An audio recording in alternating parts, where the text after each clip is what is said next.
Sure, you could be showering comfortably inside your MDC-USA trailer, but why would you do that when you're in a beautiful setting, obviously just like this, right next to the Katy freeway outside of Houston? But I digress. You could be showering outside where it's pristine and wonderful because you have on-demand hot water right there. Hot, cold water right there. But what is that? You might be embarrassed? Oh, no fear. I can make a shower room right here. Let's show you how.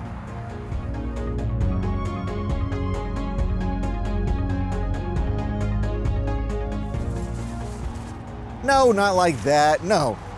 That requires too much holding on.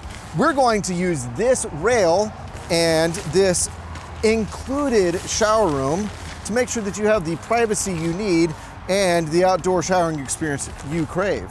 So let's get to it. Now, these rooms have a little tubing sewed in here. It's like fluting, if you will. That might not be the right term. And it goes into this sail railing. I've known it as a Keter rail, and you'll slide it in. Now it might not want to feed beautifully in unless you can straighten this tag end, this loose end out. If it starts to pinch, it's not going to want to slide. And some people will use a little bit of silicone spray to make it a little bit more slippery. But here we go. I'm going to make sure we come all the way down to there. And there you go. No, there's still more because we want this to be a freestanding structure with a nice entry point, nice amount of headspace, and access to those controls inside. So we have a bit more to do, and what I'm going to do next is I'm going to stake out some guidelines to make sure this thing holds up nice and steady and rigid once we're all said and done. So let me get those stakes and those guidelines. Be right back.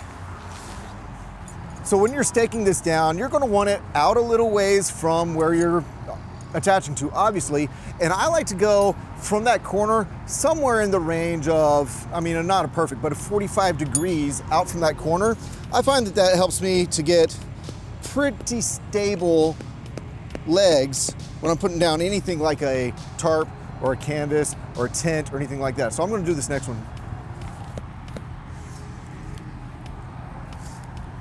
Now, something about these guys, when you're trying to use these kind of self-adjusting strappy things, so what you'll do here, these guidelines, I like to take that loop that's made on the back of this, put it around, and then when it's tight, you can just adjust it like this. And when you let go, after you let that angle go like this, and it pinches that string, then it holds really well. So we're gonna give it a bit of slack. And when I come over here later with the poles, we're gonna put this over the end and we'll tighten them up and it should be solid. Let's get on with it. You're gonna have 3 poles. You're gonna have 2 uprights, 1 cross member here. The uprights have a pin on the top and a closed end foot on the bottom. They're adjustable by releasing the cam lock and then they telescope in and out.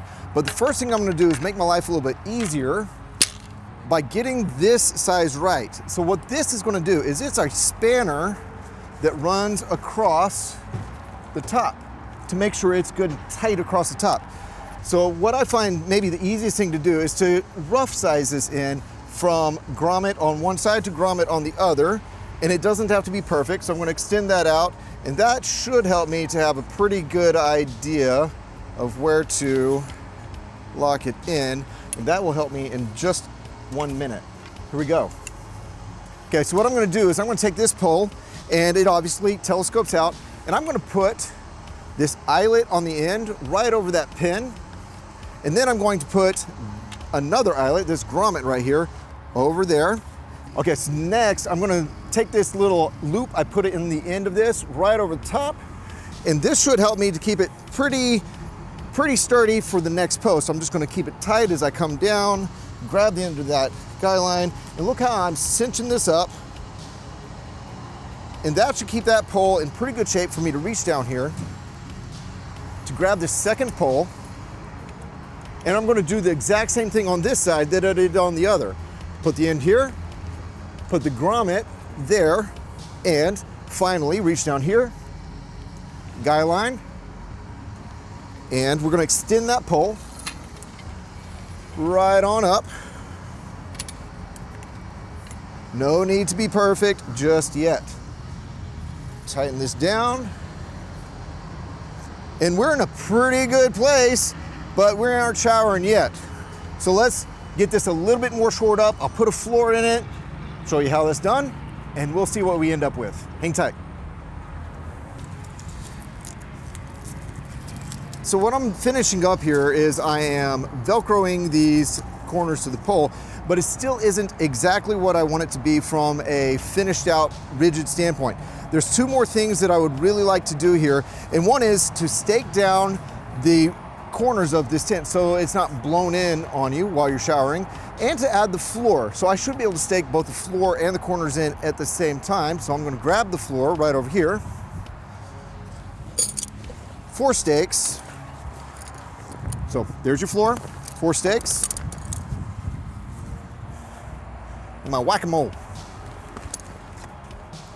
So I laid out the floor in the bottom, and I've already staked out 3 of the corners. It's a bit windy, but go ahead and take a quick peek in, and you can see that there's a floor in there. And what I'm going to do is I'm going to take this D-loop, and you can put it right up to the grommet in the floor, and you can line those up. Put your pin and stake it on down. All right, so there you go. Now, this is a good time to go ahead and do a final adjustment on all of your poles to make sure that it feels as solid as you want it to, as solid as you need it to for your camping situation. So bear with me, here I go. So I'm gonna do a final walk around and just make sure that I have my poles kind of set the way I want to, from an upright position to, you know, just being tight. I want it to feel good when using my equipment. So here we're going to go. We're going to just tighten things up, whether it be these poles, whether it be these guidelines, just to make it as nice as we can for our entire stay out in the great outdoors. So here we go.